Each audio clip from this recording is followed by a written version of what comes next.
आदाब। मैं हूं वसीम अकरम और आप देख रहे हैं उजाला खबर।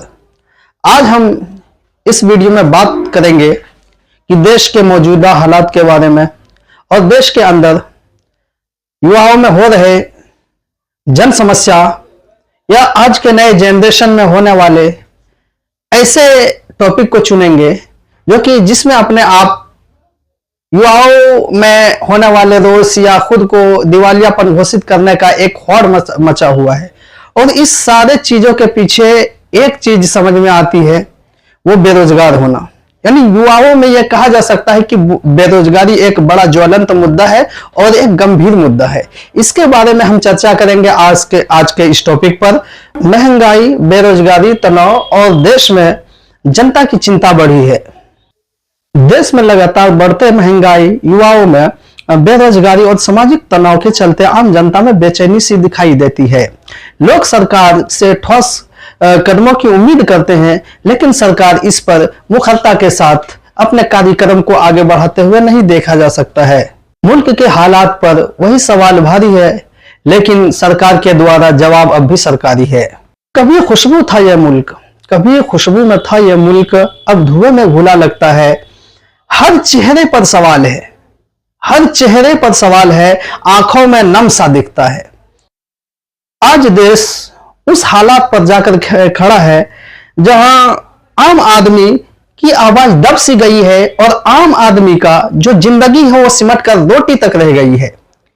उन लोगों के सामने सिर्फ एक समस्या इतनी सी आकर के खड़ी है, किस रोटी को कहां से किस जरिए से कमाया जाए।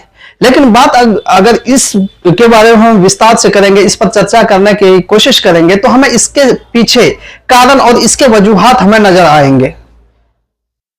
पिछले कुछ महीनों में देश के अलग अलग हिस्सों से आर्थिक और सामाजिक और बहुत सारी ऐसी समस्याओं को देखा गया है जहां युवाओं में और भारतीय नागरिक में, यहाँ के बाशिंदों में एक बेचैनी से, एक उथल पुथल से दिखाई दे रही है।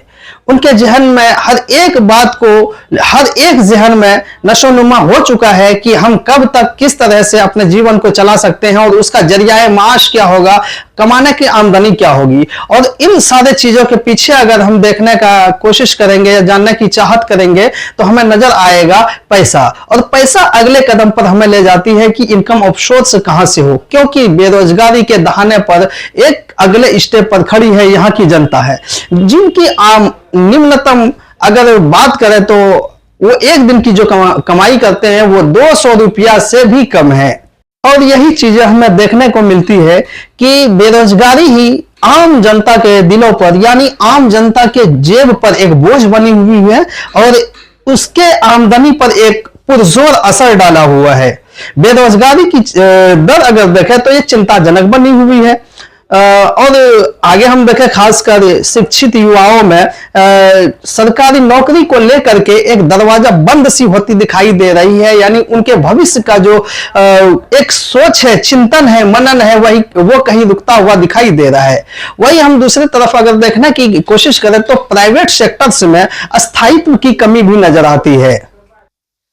सामाजिक माहौल में भी तनाव की स्थिति दिख रही है। जाति, धर्म, राजनीति को लेकर सोशल मीडिया से लेकर सड़कों तक बहस और टकराव बढ़ते जा रहा है। विपक्षी पार्टियों की अगर बात करें तो विपक्षी पार्टियां सरकार से जवाब मांग रही है, जबकि सरकार अपनी योजनाओं और प्रयासों के बारे में और सरकार अपने प्रयासों को जनता के सामने रखने की कोशिश भी कर रही है।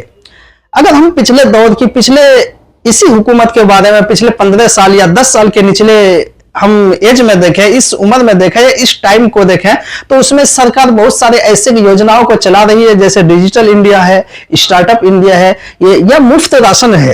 ये लोगों के सेवाओं के लिए, लोगों के बेहतरी के लिए सरकार ने तो ला के रख दिया है।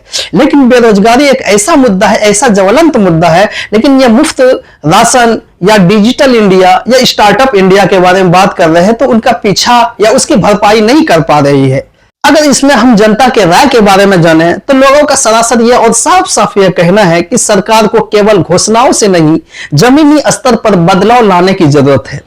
किसान, मजदूर, छात्र और व्यापारी सब अपने अपने मुद्दों को लेकर के परेशान हैं। उनकी परेशानियां आए दिन सड़कों से लेकर के सदन तक और सदन से लेकर के हर एक ऐसे फील्ड तक जहां एहतजाजी तौर पर वो दिखाने का दमखम भरते हैं या भरने की कोशिश करते हैं। कुल मिलाकर यह कहा जाए कि जमीनी स्तर पर सरकार बदलाव लाने की कोशिश करते हैं, लेकिन वो इस तरह से नहीं ला पाते हैं जैसा कि अभी के हालात में और अभी के टाइम में इस युवा पीढ़ी और इस जनरेशन के लिए खासकर होना चाहिए।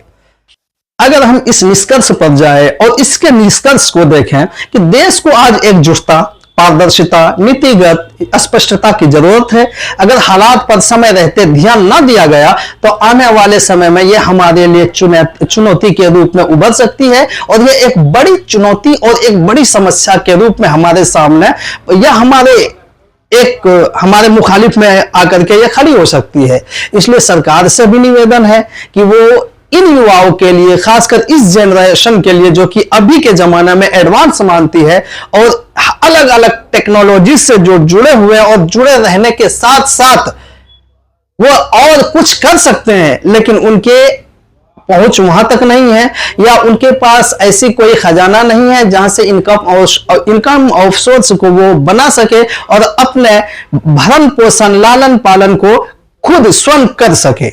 अगर हम बेरोजगारी के मुद्दे को देखते हुए यह कह सकते हैं कि सरकार भी इस पर अपने नजरें नीचे की हुई है। एग्जाम्पल के तौर पर अगर हम देखना चाहें तो हम यह देख सकते हैं कि अब भी झारखंड सरकार के द्वारा JTET को कैसे अधर में लटकाया गया है। मुल्क के कोई एक ऐसा राज्य है जिसको मतलब बनने से अब तक 14-15 साल हो चुका है, या उसको कह सकते हैं कि वो अपने आप को अलग करने से दशकों हो चुका है, लेकिन अब तक क्या कारण है कि पहला JTET लेता है यानी झारखंड टेट लेता है 16 में, तो दूसरा अभी तक टेट लेने का जो कोशिश हो रही है वो अधर में लटकाया हुआ है। युवाओं के भविष्य को कहीं एक ताक पर रखा हुआ है और उसके फॉर्म प्रक्रिया को अभी तक 2 साल से 1.5 साल से लटकाया हुआ है। यानी कुल मिलाकर यह कह सकते हैं कि एग्जाम को अब हवाई कहा जा रहा है। नियम संशोधन और दिगर बातों को सरकार जनता के सामने या पढ़े लिखे बुद्धिजीवियों के सामने रख रही है और अपने कर्तव्य से सरकार हमेशा बचते हुए नजर आती है। सरकार से विनती है कि हम युवाओं को या देश के युवाओं के साथ दोहरा रवैया या सौतेलापन ना अपनाया जाए। जैसा कि देख सकते हैं कि वोट के वक्त में अलग अलग तरह से वादे किए जाते हैं, लेकिन वोट हासिल करने के बाद, चुनाव जीत जाने के बाद वो वादे, वो कस्में, वो रस्में सारे के सारे फीकी की फीकी और धरी की धरी रह जाती है। अब हम बात करेंगे इसी चीज को अगले सीरीज में, अगले वीडियो में। अब हमें दीजिए इजाजत और आप देखते रहिए उजाला खबर। जय हिंद, जय भारत।